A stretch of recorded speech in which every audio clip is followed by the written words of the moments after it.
प्रश्न पत्र 5 विभाग ए, नीचे दिए 1 से 20 बहुविकल्पी प्रश्नों हैं। दिए विकल्पों में से योग्य विकल्प पसंद करके उत्तर लिखो, प्रत्येक के 1 अंक। पहला क्वेश्चन है, आर्थिक प्रवृत्ति के चक्र में दीर्घकालीन, नियमित या अनियमित परिवर्तन के अध्ययन के लिए निम्न में से किसका उपयोग किया जाता है? ऑप्शन ए, सतत आवृत्ति वितरण का आलेख। ऑप्शन बी, लघु गुणक आधारित आलेख। ऑप्शन सी, वृत्तांश आकृति और स्तंभ आकृति आलेख। ऑप्शन डी, सामयिक श्रेणी के आलेख। तो आप इसका आंसर क्या आएगा? तो हमारे पास इसका आंसर है ऑप्शन डी, सामयिक श्रेणी के आलेख। ओके, अब हम लोग आगे देखते हैं क्वेश्चन नंबर 2। वर्तमान समय में इंटरनेट के लिए कौन सा विधान सत्य है? ऑप्शन ए, अध्ययन हेतु एक साधन है। बी, अध्ययन हेतु शिक्षक का कार्य करता है। सी, विश्वविद्यालय की संपूर्ण प्रतिस्थापन संस्था है। ऑप्शन डी, युवकों के लिए मनोरंजन का साधन है। तो इसका आंसर आता है ऑप्शन ए, अध्ययन हेतु एक साधन है। आप इस प्रकार के वीडियो देखना चाहते हैं तो डिस्क्रिप्शन में आपको 4 विषयों का हमने सॉल्यूशन कर लिया है, तो वो डिस्क्रिप्शन में लिंक दिए, वहाँ से आप देख सकते हो। चैनल पर नए हैं, चैनल को सब्सक्राइब करें और हिंदी मीडियम के एकमात्र चैनल को आपके सपोर्ट की ज़रूरत है और ज़्यादा से ज़्यादा सपोर्ट करें। मैं बीमार हूँ अभी, आप आवाज़ से पता लग रहा होगा आपको, फिर भी मैं आपके लिए वीडियो बना रहा हूँ क्योंकि हिंदी मीडियम की तहे दिल से हेल्प करने की कोशिश कर रहे हैं। इसलिए आप इस चैनल को सपोर्ट करते रहे, लाइक भी करते रहे। तीसरा क्वेश्चन है, विकास एक बहुपरिणामी प्रक्रिया है, यह विधान किसने प्रस्तुत किया? ये है टोडेरो ने। बी, किंडल वर्जन ने। सी, मार्शल ने। डी, मैचलफ ने। तो इसका आंसर आता है ऑप्शन ए, टोडेरो ने। चौथा है, आर्थिक विकास के मुख्य निर्देश कितने हैं? Option A 5, option B 4, option C 7, option D 3। तो इसका आंसर आता है ऑप्शन बी 4 आता है। पांचवा है, सरकार ने कानून द्वारा बढ़ते हुए भाव रोका हो, वह भाव वृद्धि किस प्रकार की मुद्रास्फीति है? ऑप्शन ए, नियंत्रित मुद्रास्फीति। ऑप्शन बी, खुली मुद्रास्फीति। ऑप्शन सी, दौड़ती मुद्रास्फीति। और ऑप्शन डी, छिपी मुद्रास्फीति। तो इसका आंसर आता है ऑप्शन ए, नियंत्रित मुद्रास्फीति। छठा है, मौद्रिक नीति के परिणात्मक साधन कितने हैं? Option A 4, option B 5, option C 7, option D 8। तो इसका आंसर आएगा हमारे पास ऑप्शन सी 7 आता है। आप प्रैक्टिस कर सकते हो इसको, वीडियो को एक बार देख करके फिर आप सही आंसर देने की कोशिश करें और आपके कितने सही होते हैं वो कमेंट करके बता सकते हैं। प्यारा सा एक कमेंट करें कहाँ से आप देख रहे हो और कौन से शहर से, और अपने स्कूल का नाम भी लिख सकते हो। 7वां है, रुपया 1 की कागजी नोट भारत में कौन निर्गमित करता है? A, Reserve Bank of India. B, Central Bank of India. C, State Bank of India. D, Bharat सरकार का पूंजी खाता। ऑप्शन डी आता है भारत सरकार का पूंजी खाता या वित्तीय खाता यहाँ पर आ सकता है। यहाँ पर ध्यान रखना है, यहाँ आप सुधार लेना, वित्तीय खाता आता है, बराबर। वित्तीय या पूंजी खाता जो भी लिखा हो ना वहाँ पर बोर्ड की परीक्षा में, तो वहाँ से ये वाला करना। ओके, क्वेश्चन नंबर 8, तेंदुलकर समिति की सिफारिश के अनुसार वर्ष 2011-12 के लिए ग्रामीण क्षेत्रों की गरीबी रेखा निश्चित करने में कितने रुपए निश्चित किए गए हैं? तो यहाँ पर ऑप्शन ए आता है 816। तो ध्यान रखना, अगर शहरी क्षेत्र होता है तो 1000 रुपया होता है और ग्रामीण क्षेत्र हो तो 816। दोनों इंपॉर्टेंट क्वेश्चन है, तैयार कर लेना आप। अब देखते हैं 9वां क्वेश्चन है, भारत में वर्ष 2014-16 की समयावधि में कुपोषित व्यक्तियों का प्रतिशत प्रमाण कितना था? Option A 23.7, B 15.2, C 11.2, D 20.5 है। इसका आंसर क्या आता है? तो इसका आंसर हमारे पास आएगा ऑप्शन बी 15.2। 10वां है, टेक्नोलॉजिकल विकास के कारण किस प्रकार की बेरोजगारी सर्जित होती है? ऑप्शन ए घर्षणजन्य, ऑप्शन बी मौसमी, ऑप्शन सी चक्रीय, ऑप्शन डी प्रच्छन्न। तो इसका आंसर आता है हमारे पास, इसका आंसर है ऑप्शन ए घर्षणजन्य। Option A घर्षणजन्य। 11वां है किस दिन को रोजगार दिन के रूप में घोषणा की गई? ए 2 अक्टूबर, बी 2 फरवरी, सी 1 मई, डी 14 नवंबर। तो इसका आंसर आता है बी 2 फरवरी। अगला देखते हैं हमारे पास यहाँ पर है 12वां देखते हैं जनसंख्या वृद्धि की दृष्टि से भारत में किस वर्ष को महान विभाजक वर्ष के रूप में जाना जाता है? ऑप्शन ए 1951 में, ऑप्शन बी 1921 में, ऑप्शन सी 1931 में, ऑप्शन डी 1915 में। तो इसका आंसर आता है 1921 में, ऑप्शन बी आता है। अगला देखते हैं 13वां क्वेश्चन है 2011 की जनसंख्या गणना के अनुसार कितने प्रतिशत जनसंख्या ग्राम विस्तार में बसती है? ऑप्शन ए 68.8%, बी 72%, सी 60% और डी 74%। तो इसका आंसर क्या आ सकता है? ऑप्शन ए आता है, ऑप्शन ए 68.8% आता है। 14 है कृषि क्षेत्र का वर्ष 2011-12 में राष्ट्रीय आय में कितना योगदान था? Option A 53.1%, option B 42.3%, option C 13.9%, option D 59.9%। यहाँ पर है क्या आएगा? 14वें का आंसर है ऑप्शन सी आता है, 13.9% आता है। 15वां देखते हैं भौतिक और अभौतिक वस्तुओं का समावेश निम्न में से किसमें होता है? ऑप्शन ए व्यापार तुला में, ऑप्शन बी लेन देन की तुला में, ऑप्शन सी चालू खाता में ओके, और ऑप्शन सी बजट में। तो इसका क्या आएगा? इसका आंसर आता है हमारे पास है ऑप्शन बी लेन देन की तुला में। 16वां है नीचे में से कौन सा कारण विदेश व्यापार के लिए नहीं है? ऑप्शन ए विशिष्टकरण, option B technology, option C संसाधन, ऑप्शन डी राजकीय। तो इसका आंसर आता है ऑप्शन डी राजकीय। 17वां है अत्यंत छोटे उद्योगों में पूंजी निवेश की मर्यादा कितनी है? रुपए, ऑप्शन ए रुपए 10 लाख, ऑप्शन बी रुपए 15 लाख, ऑप्शन सी रुपए 20 लाख, ऑप्शन डी रुपए 25 लाख। तो इसका आंसर क्या आता है? ऑप्शन डी 25 लाख आता है। 18वां है कौन सा विकसित देश औद्योगिक देश नहीं है? Option A America, option B Saudi Arabia, नहीं सऊदी अरब बोल सकते हैं, सी में जापान और डी में ब्रिटेन।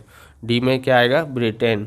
तो इसका आंसर क्या आता है? तो इसका आंसर आएगा ऑप्शन बी सऊदी अरब। ओके, आगे देखते हैं। क्वेश्चन नंबर 19वां है भारतीय कानून संहिता के अनुसार किस उम्र तक के बालकों को प्राथमिक शिक्षा मुक्त और अनिवार्य होनी चाहिए ऐसा कहा गया है? ऑप्शन ए 4 से 14 वर्ष, बी में 5 से 15 वर्ष, सी में 6 से 14 वर्ष और डी में 7 से 15 वर्ष। तो इसका आंसर आता है ऑप्शन सी 6 से 14 वर्ष।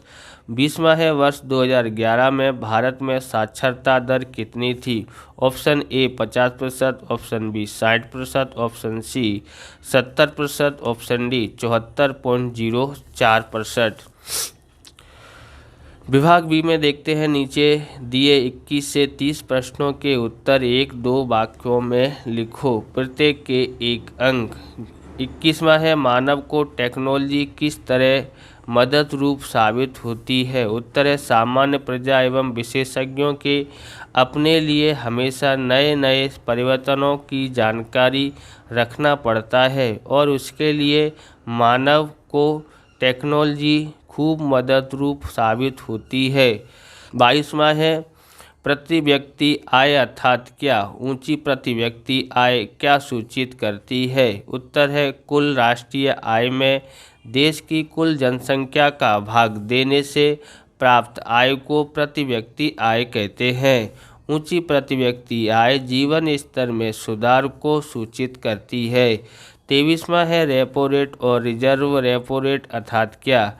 उत्तर है जिस ब्याज के दर से आरबीआई व्यापारिक बैंकों को अति अल्पकाल के लिए मुद्रा प्रदान करती है उसे रेपो रेट कहते हैं। जिस ब्याज के दर से व्यापारी बैंक आरबीआई को अति अल्पकाल के लिए ऋण प्रदान करती है उसे रिजर्व रेपो रेट कहते हैं। 24वां है, विश्व में सर्वप्रथम बैंक किस देश में स्थापित हुई, उसका क्या नाम है? उत्तर है, विश्व की सर्वप्रथम बैंक के रूप में स्पेन में सन 1401 में स्थापित बैंक ऑफ बार्सिलोना मानी जाती है। 25वां है, गरीबी अर्थात क्या? अंतर्राष्ट्रीय स्तर पर गरीबी रेखा का निर्धारण कौन करता है? तो जीवन की न्यूनतम आवश्यकताओं को संतुष्ट करने के लिए आवश्यक चीज़ वस्तुओं और सेवाओं को खरीदने के लिए निश्चित किया गया आय और खर्च का न्यूनतम स्तर अर्थात गरीबी रेखा। अंतर्राष्ट्रीय स्तर पर गरीबी रेखा का निर्धारण विश्व बैंक द्वारा किया जाता है। 26वां है, बेरोजगारी का अर्थ बताइए। उत्तर है, प्रवर्तमान वेतन दर पर व्यक्ति की काम करने की इच्छा शक्ति और तैयार होने पर भी काम न मिले तो उसे बेरोजगारी कहते हैं। 27वां है, नकदी फसल किसे कहते हैं? उत्तर है, जिन फसलों का उद्देश्य सीधे सीधे आय प्राप्त करना हो तथा मुख्य रूप से उद्योगों में कच्चे माल के रूप में उपयोगी की जाने वाली फसलों को नकदी फसल कहते हैं। 28वां है, भारत में रुपया मूल्य कब बढ़ता है और कब घटता है, उसकी असर क्या होती है?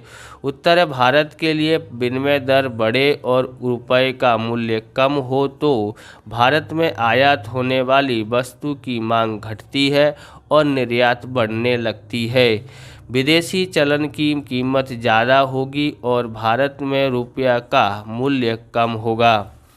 29वां है, मध्यम कद के उद्योग किसे कहते हैं, उसका उदाहरण दीजिए। तो उत्तर है, जिन उद्योग में रुपया 5 करोड़ से अधिक और रुपया 10 करोड़ से कम पूंजी निवेश किया हो, श्रम प्रधान या पूंजी प्रधान उत्पादन पद्धति का उपयोग करते हों तो उन्हें मध्यम पैमाने के उद्योग कहते हैं। उदाहरण, यंत्र, रंग, रसायन, इलेक्ट्रॉनिक साधन से संबंधित उद्योग। 30वां है, HWO और ONGC का पूरा नाम लिखो। तो यहाँ पर है WHO का नाम है वर्ल्ड हेल्थ ऑर्गेनाइजेशन और यहाँ पर ONGC का नाम है क्या, oil and natural gas commission. आगे देखते हैं विभाग सी देखते हैं। नीचे दिए 31 से 46 तक के 16 प्रश्नों में से कोई भी 12 प्रश्नों के उत्तर लिखो। प्रत्येक के 2 अंक। 24 नंबर का विभाग है। 31वां है, वृत्तांश आकृति अर्थात क्या? इस आकृति को बनाते समय ध्यान में रखने योग्य बातें बताओ। बुक पेज नंबर 8 पे आपको मिल जाएगा। 32वां है, कॉम्पैक्ट डिस्क यानी CD का उपयोग करने में अड़चने बताइए। बुक पेज नंबर 12 पे आपको मिल जाएगा। 33वां है, मानव विकास अंक अर्थात क्या? उसके घटक बताओ। बुक पेज नंबर 23 पे मिलेगा। 34वां है, आर्थिक वृद्धि की मर्यादा बताओ। बुक पेज नंबर 15 पे मिल जाएगा। 35वां है, वस्तु विनिमय प्रथा का अर्थ बताइए। उस प्रथा का बंद होने का कारण बताओ। बुक पेज नंबर 29 और 30 है। 36वां है, मांग प्रेरित मुद्रास्फीति किसे कहते हैं, उदाहरण सहित समझाइए। बुक पेज नंबर 32 है। 37वां है, व्यापारी बैंक के खाते के बारे में समझाइए। Book page number 45 question number 3 का दूसरा। 38वां है, नगद रक्षित कोष का प्रमाण और वैधानिक सरलता का प्रमाण अर्थात क्या? बुक पेज नंबर 43 पे आपको मिलेगा। 39वां है, स्वरोजगार हेतु सरकार द्वारा अमल में रखी कार्यक्रम बताओ। Book page number 61। 40वां है, प्रधानमंत्री कृषि सिंचाई योजना कब और किस उद्देश्य के लिए शुरू की गई थी। Book page number 76। 41वां है, भारत में बेरोजगारी की समस्या के लिए बचत एवं पूंजी निवेश का नीचा दर जिम्मेदार है, विधान समझाइए। Book page number 77 question number 3 का तीसरा। 42वां है, चक्रीय बेरोजगारी और प्रच्छन्न बेरोजगारी दूसरे किस नाम से जानी जाती है। बुक पेज नंबर 68 पे आपको मिलेगा। 43वां है, व्यापार तुला लेन देन का एक भाग है, समझाइए। पता नहीं। बराबर, मुझे मिला नहीं है कहाँ पर इसका उत्तर है, आप देख लेना, ढूंढ लेना एक का। 44वां है आंतरिक व्यापार और अंतर्राष्ट्रीय व्यापार का अर्थ समझाइए, बुक पेज नंबर 105 पे आपको मिल जाएगा। 45वां क्वेश्चन है औद्योगिकरण से सामाजिक ढांचे में कैसे परिवर्तन किया जा सकता है, book page number 128 question number 3 का तीसरा। 46वां है आकर्षण स्थानांतरण अर्थात क्या, उदाहरण सहित समझाइए, बुक पेज नंबर 132 पे मिल जाएगा। विभाग डी में देखते हैं, नीचे दिए 47 से 56 तक के 10 प्रश्नों में से कोई भी 7 प्रश्नों के सविस्तार उत्तर लिखो, प्रत्येक के 3 अंक, 21 नंबर का विभाग है। 47वां है अर्थशास्त्र में आलेख एवं आकृति का महत्व बताइए, book page number 13 question number 3 का तीसरा। 48वां है आर्थिक विकास के निर्देश के रूप में राष्ट्रीय आय की चर्चा कीजिए, book page number 27 question number 4 का दूसरा। 49वां है जीवन की भौतिक गुणवत्ता में समावेश होती बातों को बताओ, book page number 27 question number 4 का पहला। 50वां है देश की असमानता के आधार पर गरीबी की तीव्रता किस तरह जान सकते हैं वह समझाओ, बुक पेज नंबर 55 पे आपको मिल जाएगा। 51वां है भारत में बेरोजगारी के कारण को समझाओ कोई 3, book page number 77 question number 4 में पहला आपको मिलेगा। 52वां है क्रियाशीलता और क्रियाशील और अक्रियाशील जनसंख्या अर्थात क्या, बुक पेज नंबर 92 पे मिल जाएगा। 53 है कृषि का महत्व दर्शाने वाले 3 मुद्दों की चर्चा कीजिए, book page number 104 question number 4 का चौथा। 54वां है विदेश व्यापार की प्रवर्तमान स्थिति दर्शाइए, book page number 119 question number 4 का पहला। 55वां है आंतरिक व्यापार और विदेश व्यापार के बीच अंतर समझाइए, कोई भी 6 मुद्दे अर्थ सिवाय। 56वां है भारत में उद्योग का महत्व दर्शाते कोई भी 5 मुद्दों को समझाओ, बुक पेज नंबर 121 पे आपको मिलेगा। विभाग ई देखते हैं, नीचे दिए 57 से 63 तक के 7 प्रश्नों में से कोई 5 प्रश्नों के विस्तार पूर्वक उत्तर लिखो, प्रत्येक के 5 अंक, 25 नंबर का विभाग है। 57वां है मुद्रा का अर्थ मार्शल और रोवर्ट के मत अनुसार बताओ, मुद्रा के प्रकार समझाओ, बुक पेज नंबर 31 पे मिल जाएगा। 58वां है गरीबी अर्थात क्या, गरीबी के निर्देश समझाइए, book page number 64 question number 5 का पहला। 59वां है जनसंख्या वृद्धि को असर करने वाले कितने परिबल हैं उसकी चर्चा करो, जनसंख्या वृद्धि को असर करने वाले 2 परिबल हैं, जन्म दर और मृत्यु दर, बुक पेज नंबर 86 पे आपको इसके आगे का लिख लेना है। ओके। 60वां है कृषि उत्पादकता बढ़ाने के उपाय बताओ, कोई भी 3 समझाओ, book page number 104 question number 5 का तीसरा। 61वां है शहरीकरण का अर्थ बताओ, शहरीकरण की असरों को समझाओ, बुक पेज नंबर 136। 62वां है स्थानांतरण के प्रकार समझाओ, book page number 147 question number 4 का पहला। 63वां है नीचे दी गई सांख्यिकी जानकारी का सरल स्तंभ आकृति में प्रस्तुत करके उसका विश्लेषण करो, वर्ष दिया है और प्रत्येक 1000 पुरुषों पर स्त्रियों की संख्या गुजरात में। ओके। 1931 में 945, 1961 में 940, 1991 में 936, 2000 में 921 और 2011 में 918। इस प्रकार से ये वीडियो पूरा होता है। अगर आपको हमारा वीडियो अच्छा लगे तो लाइक करें, शेयर करें, कमेंट करें। चैनल पर नए हैं चैनल को सब्सक्राइब करें। मिलते हैं नेक्स्ट वीडियो में। जय हिंद, जय भारत, वंदे मातरम।